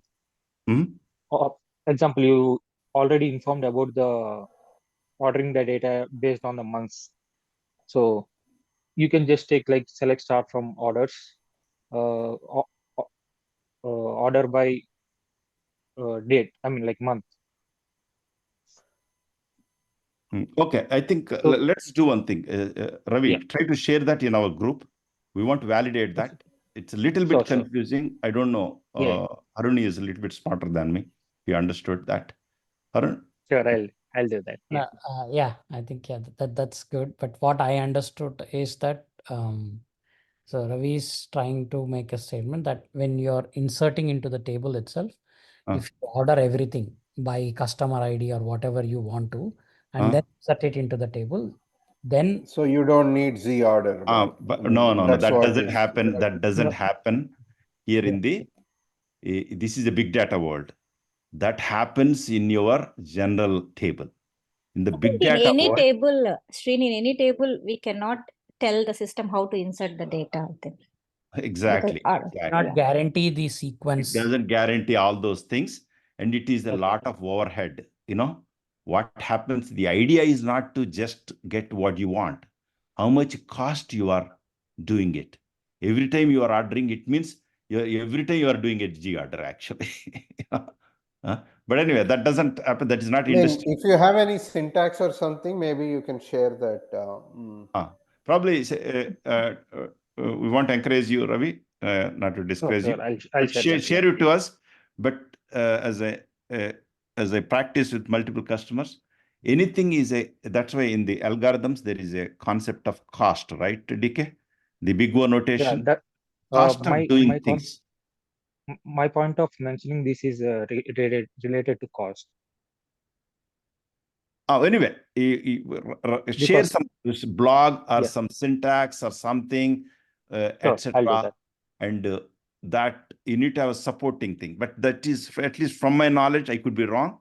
That's not the practice. You don't do, Prasanna, you also right, even in general, not big data world also, when you're inserting, you will not control the files, how it is, because these are accumulating, right? Already historic files are there. Now you bring a new data. Again, you are trying to sort. Again, you are going to do shuffle every time. It's going to be a big mess, at least from my understanding. But I could be wrong, but very interested to learn what you share, Ravi. Okay, so fair, guys. For time's sake, keep moving. This is a good stuff. But liquid clustering is coming. I have a blog. I didn't read fully. I'll share, even I'll read more. I know how liquid clustering works, but I need to read a little more deeper. What exactly it is doing, how it is solving the problem of it. I'm curious, but there is a lot of interest, guys, on the liquid clustering.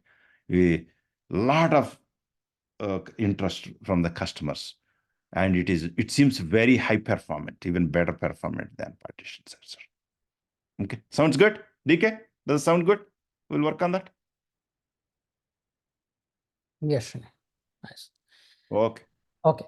So coming back, so who wants to go next? Purnima? You want to, can you talk about the database tables, internal managed versus external? Not really, but I can try. That's fine. No, Purnima joined a little bit late in the class. Okay. Oh, okay. That's Now fine. we've done external tables in first few classes, which of course you run through recordings. Yeah, that's fair, Purnima. No issues. Yeah, I think somebody will go. Who is that? I can explain, Harun. But here, if you don't mind, Shiva, you were about to say something. I stopped you. You want to quickly share that, or what do you want to say?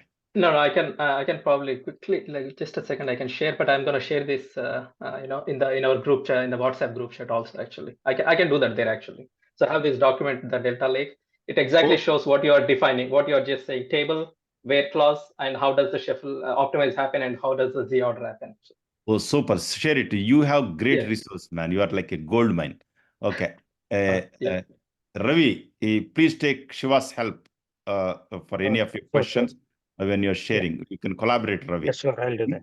Yeah. He has a lot of 10 years, 15 years of database experience. But again, Prasanna, you're right. These are all a lot of database concepts, maybe a little bit different in the distributed computing world. Srini, I want to say thank you to Shiva Chidara. He's posting many wonderful PDFs. So that will be helpful, more insights. Yeah, thanks, Chandra. Yeah, it's really helpful. Thank you, Shiva. Yeah. He is also our investor in one of the kids company, AI company we are building for kids, Algebra.ai. So he is a very great collaborator with us, great knowledge sharing and a part of our team. Great, Shiva. Keep doing. Yeah, thanks, Srini. Yeah. So who wants to go? I want volunteers, or do I take somebody else who wants to talk on this? I can, if no one is there, I can talk. Yeah, sure. Go Again. Yeah. So when we create a table in Databricks, right, it has to be stored in some storage location.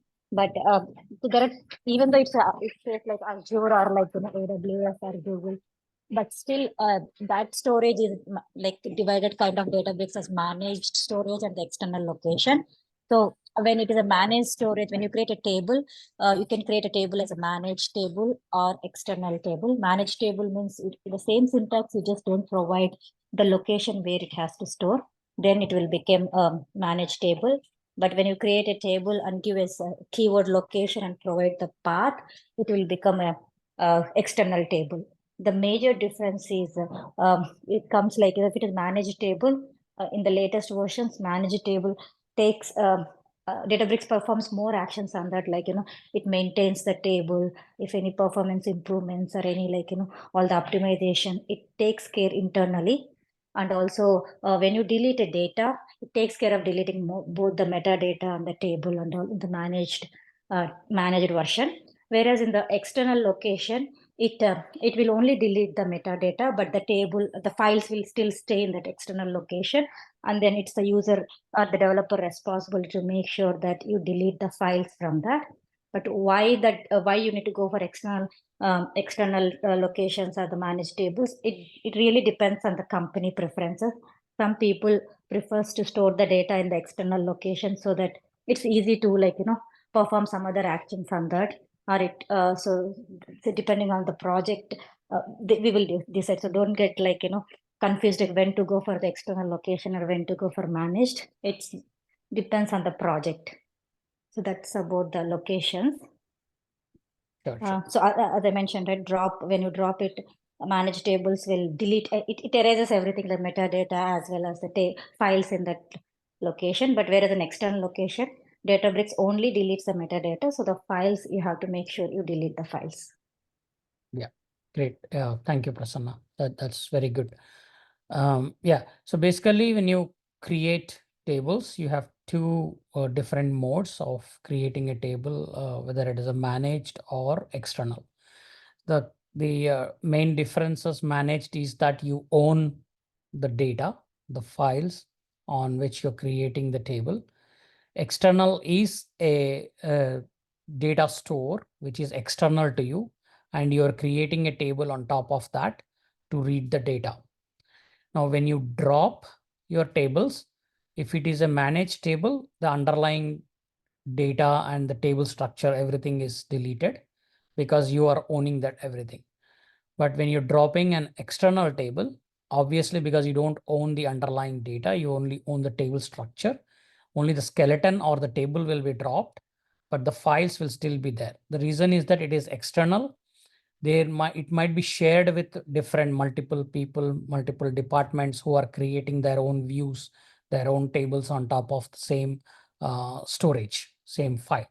So you are just dropping your view of it. So you don't own the data.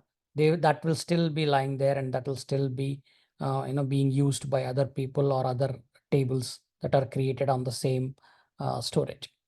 So that's the difference between managed and the external tables. So then we go to views, temp views, global temp views, and the views. So this is like wherein you create a notebook. Then the scope of local, when you have in other languages like local, package, and global kind of a thing, it's similar to that. So view that you create is accessible within the session. Session is your, mostly your notebook, which is connected to a computing cluster. So whenever you restart the cluster or detach the notebook from the cluster and attach to new cluster, you lose all that data, the view that you have created there, temporary. So this is within the session. Temp views are accessible within session only for specific notebooks, cannot be accessed from another notebook. Though you are in the same session, basically same compute is being used by different notebooks, but the one you created cannot be accessed from the other notebook. When you create a view, it will be accessible when you are accessing the other notebook from within this notebook. So this is the just two difference between these two, temp views and views, is that both of them are accessible from the same notebook, but views you can access other notebooks which are like triggered from your current notebook. You can actually call the other notebook from your notebook. So that's when you can access the views from there also. But temp views is only within your own notebook. The global temp views, yes, as I said, it is across the notebooks as long as you are sharing the same cluster. So it is at the cluster level, compute level, it will store. So other notebooks which are currently using the same cluster can still access the same temp views, global temp views. But once you bring down the cluster, restart the cluster or reattach, then that data is deleted from that memory, that temp view. So, okay, so these are the different scope of the views that you create within the notebook.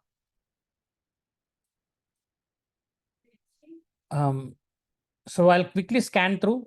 We all know about the CTEs, common table expressions that you use to create tables. This is more on the SQL side, not not exactly specific to Databricks, but it's more SQL that we use with the Spark SQL.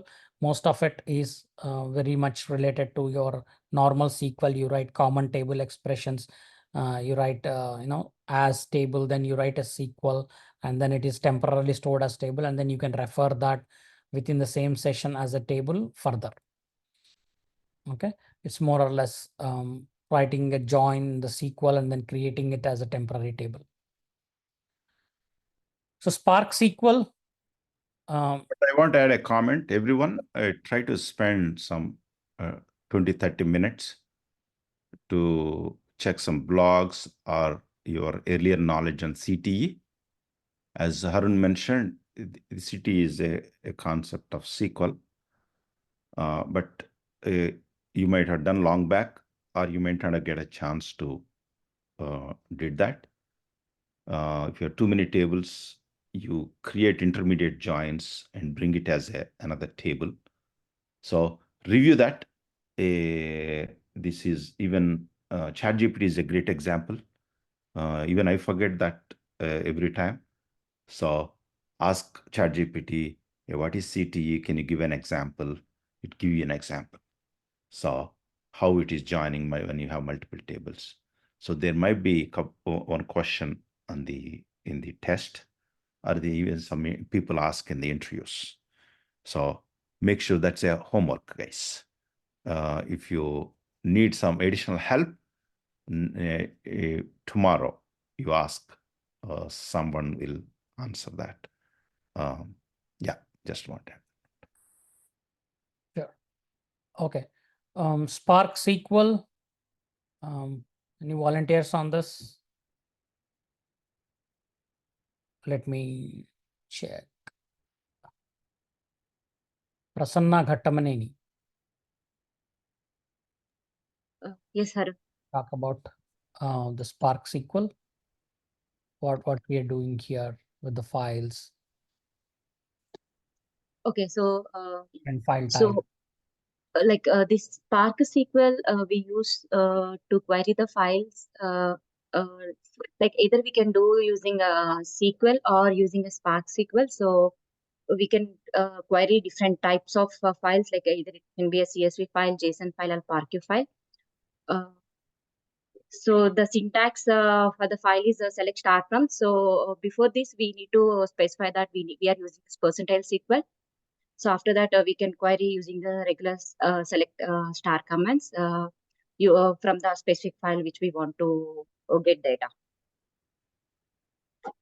Yep. So the same format can be used from the directories also.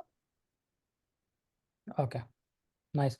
Yeah, so basically when we do when we write a PySpark program to read a source, as we said, we have practiced with multiple sources, right? We did from JSON, we did from CSV, we did from the event hubs streaming, we auto-generated within the notebook some data.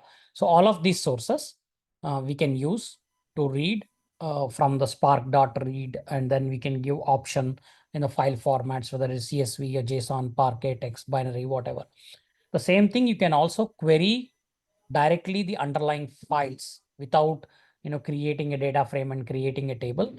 You can actually also use SQL to select from the file format. Here you can do CSV dot or JSON dot or Parquet, text, whatever, and then you give the path.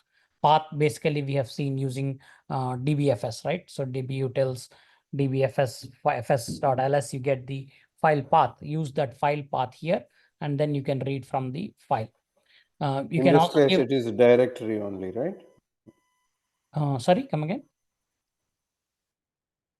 The path to file is the directory, not the file itself, right? No, you can actually use it Parquet file, directly the Parquet file. You can also use the directory. And if the directory has multiple files within that, it will read all the files. But as long as, the callout is all the schema and format should be same for all the files within that directory. Right. Okay. Okay. And then we have options. So we said like create table. Then you can do using data source. These are external locations. Okay. And then you give location as the path to that files or folders where you are creating the table on that. So you can also extract data from SQL databases. If you have connectivity, you can connect to other using JDBC. You can connect and pull the data and create a table based on the external JDBC connector, where it is referring to the actual table in some other database, and it will connect using the JDBC to that and get the data from there. This is basically not recommended. Every time you access the table, it is connecting to that system and bringing the data. So more like mostly you kind of connect and pull the data and create your own table in the Databricks. But it's just is also like available so that you can create an external table on the using JDBC also as a location. So this is more create table as, then you utilize a select statement, just like in SQL. You can create a table, generated columns, table constraints, not null, check constraints. These are all you can use when creating tables, right? Metadata, select class has two metadata that you can use. Current timestamp, it will automatically generate, and input file name if you are reading from a source data file.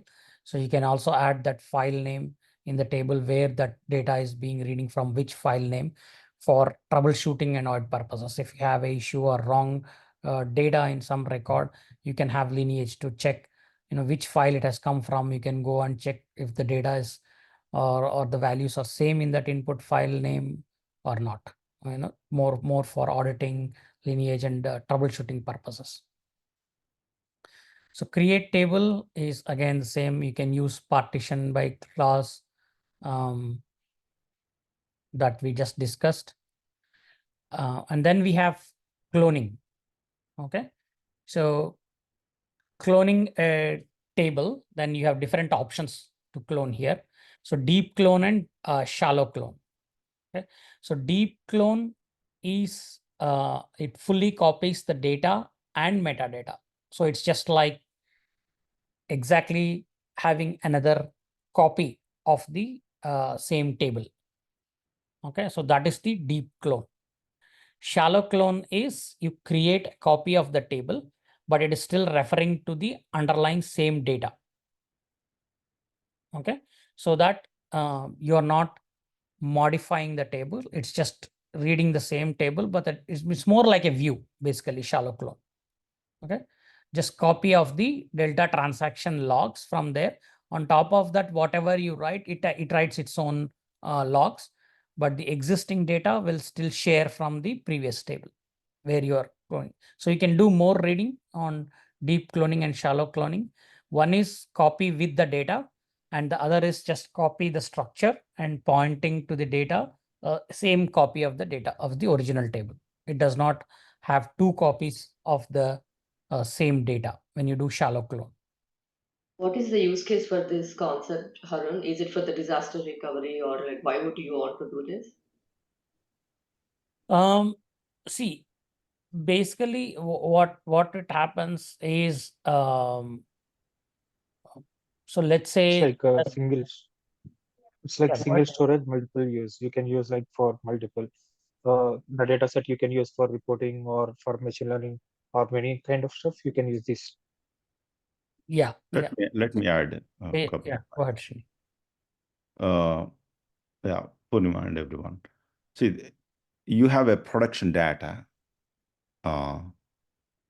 or you have some tables in different schemas. So you want to make a copy of it, right, Purnima? Right, that's a common here and there, right? Or you have a production data, you want to bring it into a UAT. Okay. Say billions of rows, or even hundreds of billions of rows, or even a regular, but something there in the production you want here, right?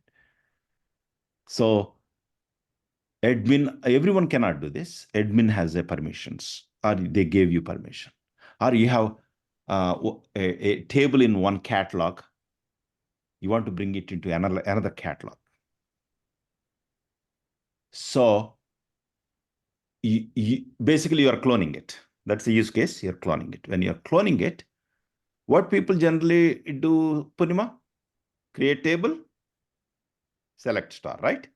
Or create table as select, right? In regular Yeah. database world, how you do it? And insert into or select into. Yeah. But since it is a big data world, that involves a lot of IO operations. IO, it means you're reading it and writing it, which is an expensive in the cloud world, your IO costs. So this clone, which is two types. One is shallow clone, as Harun mentioned. It only copies the metadata, DDL. So basically log and all the definitions of it. So it doesn't copy the data, but still it points to that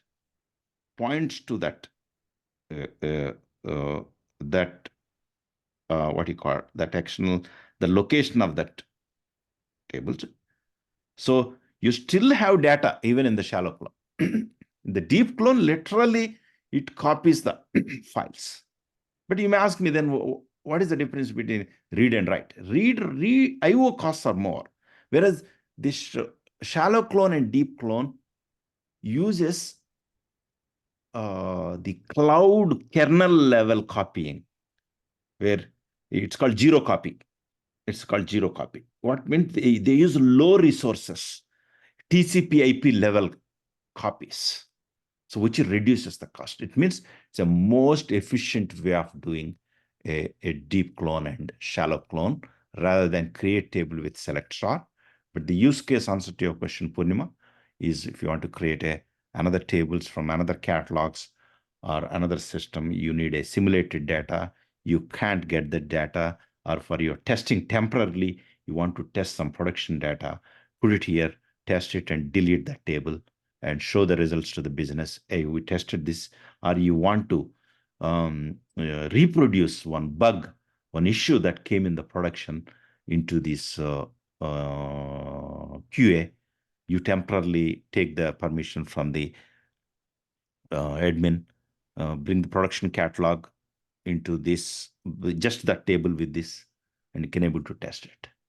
Makes sense, really. Thank you. Does it sound good? Yeah. Sure. Made based from generic use cases like, for example, there is something central taxes law or something, and then you have some local state taxes kind of data. And if each state also has to have the central plus state, right? So when you copy it, each state law you're doing, you have to copy 50 times the central thing. Instead of that, you can have one copy of the central and then do a shallow clone and then add your own data state to it. So it will have both one copy of the central, but 50 each state copies separately as shallow clones where they can add their own data. So That's a good point. It can be That's a good point. global data and the country data, something like that. Ravi point is also valid, Purnima. Suppose a machine learning people want some temporary data, then you provide a copy for them. So what Ravi has mentioned is also valid.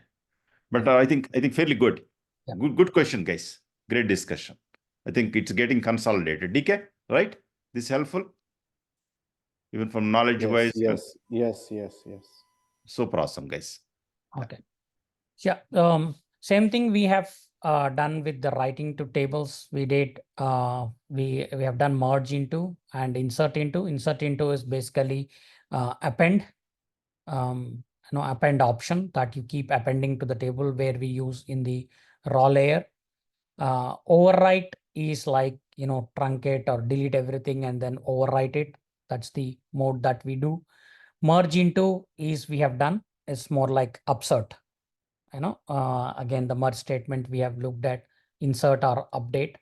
There is also something called copy into, which you can use in the SQL thing where you are loading data from the files into a table incrementally. You can use copy into. So I encourage do more reading. I think we have not explored copy into, but we have done all of this.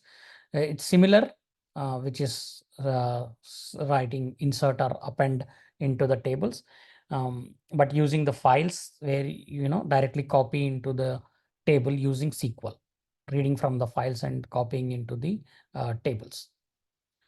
Why overwrite? What are the, when do you want to overwrite? When do you want to create, replace, insert, overwrite?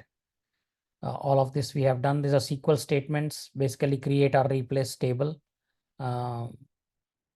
or insert, overwrite the data into that. Append rows is again insert into, that's what talks about. Merge into is for upserts, that's what we again talked about. Syntax is here using another table.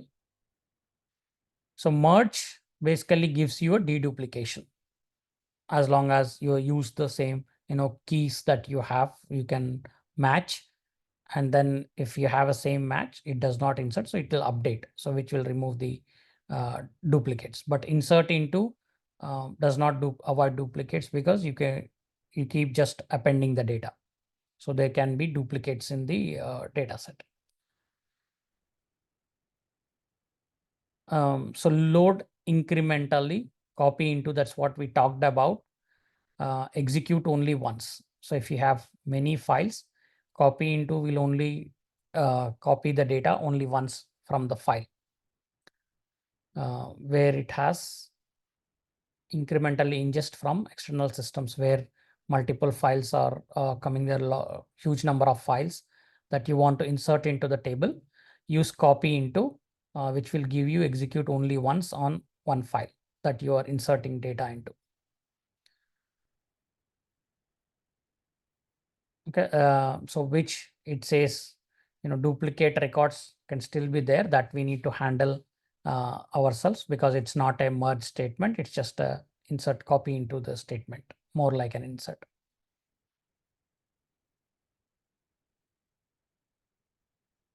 Okay, then we talked about the cleaning data, the count, how the count works. If you do count star,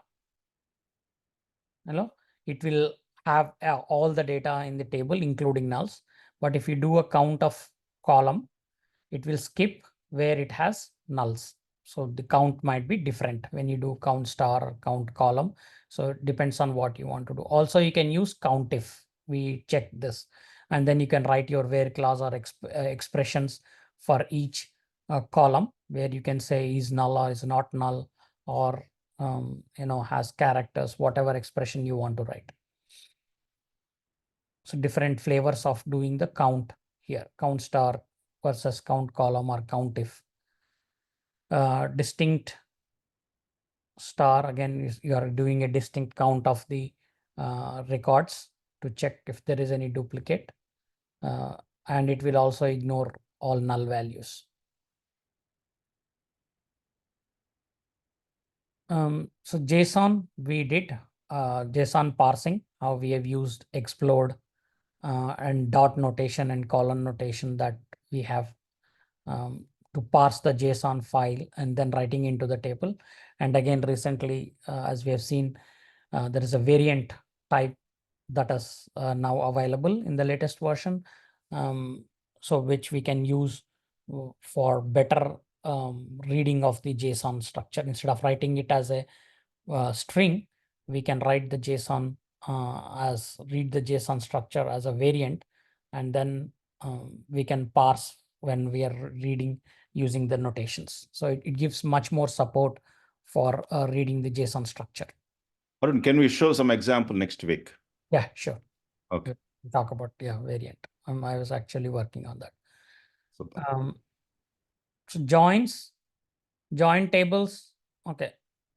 We have talked about this again, same basic SQL, inner join, left join, right join, outer join. All of these we have done in the data frames, and SQL we used to do the joins. And anybody remember the join strategies, not the join types? Broadcast join. Yeah, broadcast join. Shuffle hash join. Yeah. Shuffle. And then sort merge. merge join. Awesome. Very good. So these are all the, again, transformations that we used: filter, transform, reduce, all these functions that we can use on data frame, higher order functions. It will take the function and run it on each of the row within the data frame, and it will give you the data frame as a response or return a new data frame based on the transformations that you do on that. UDFs is something that, yeah, we can discuss this later. We have done some PySpark UDFs, remember, that we created. So same thing you can also create at the SQL level. It's just like creating a function and then using that function in the SQL, so which it will run on each row. Basically, for example, if you want to do age, now age is, you just have a date of birth. So how do you get the age? So you can write a function where column of year 2024 minus year of the date of birth. That will give you the current age. So you can create that function, and then in the SQL, you can just use that function as a column, age. And then for each row, it will call that function, calculate that, and then give you a new column with the age. So that's like defining a function and then using it in the SQL, either it's PySpark or in the SQL as a user-defined function, UDF. The syntax is there again, as Srini has mentioned. You can just ask ChatGPT to give an example of how to use a SQL UDF. You get all the syntax. So try that out. By the way, this exam is multiple choice. Yeah. Easy exam. You don't have to write any syntax, etc. So more concepts and some syntax, but it's all multiple choice. DK, Prasanna, everyone. So I want who? Akshata, Prasanna. I'm putting you on spot. Give me a date by tomorrow when you're writing the exam, and when we'll help you to clear it. Yeah, sure. I'm planning to write it the coming week. Ooh, super. Yep, I think you have support from Lakshmi Prasanna also, right? Prasanna, you need to give me date by tomorrow. Yeah, okay? sure. Yeah, super. But we have a lot of help. Prasanna already cleared. Akshata is writing it. And again, the percentage of there is some grace marks also. You don't have to be 100% correct. And moreover, it's a multiple choice. It brings the credibility to your profile, especially if you're changing it. Yeah, Purnima has the luxury. She already has a database system at company. So cool. I think she will be working on those projects. She can take some time to write the project certification as needed. But everyone, customize it based on the need. It helps people. Your credibility increases. This is awesome. Harun is doing great. He's helping us do this. Anything else? I think we've done the time. Yeah. Anything you're closing? Yeah, we can close it now. We can continue the few things. Basically, yeah, you can go through it. If you have any questions, we can discuss. How many pages are there? No? Still five more pages. Just to click the pages quickly. What else? incremental data Yeah, processing tool builder. these are all common, whatever we have done. Just Next. Quickly touch it. I will touch tomorrow. Tomorrow is Eid. Happy Eid, Harun. Yeah, You enjoy. You don't have to take the class. I'll take care of it. Medallion architecture. Yeah. These are already done. Oh, Delta Live table also I'll touch. Yeah. Super awesome. It is a session window, Windows marking. Okay. Watermark. Orchestration, basically. Yeah, that's what. Oh yeah, the jobs workflows. Yeah. Dependency and what fits, what will Okay. Next is SQL dashboards, right? Yeah. We'll take care, guys. Super awesome. Any comments? You feel good, Purnima, Prasanna, DK? I just have a quick question. So now that Databricks released a lot of new features, will they go back and update the certification with the new concepts and all, or that won't happen? It takes time. I don't think they will do it because even still a lot of these customers migrating or changing, it takes another 2 to 3 years actually on Purim. So they won't just, if you see the G order, etc. They continue next 2 years, 1 year, because adopting all the new features for the existing customers take time and a lot of loads. They generally coexist. Suppose you are a new customer in your company, you might directly go to liquid clustering. You may not go for these partitions. Suppose there is another company, Siva company, or Chandra company, AT&T.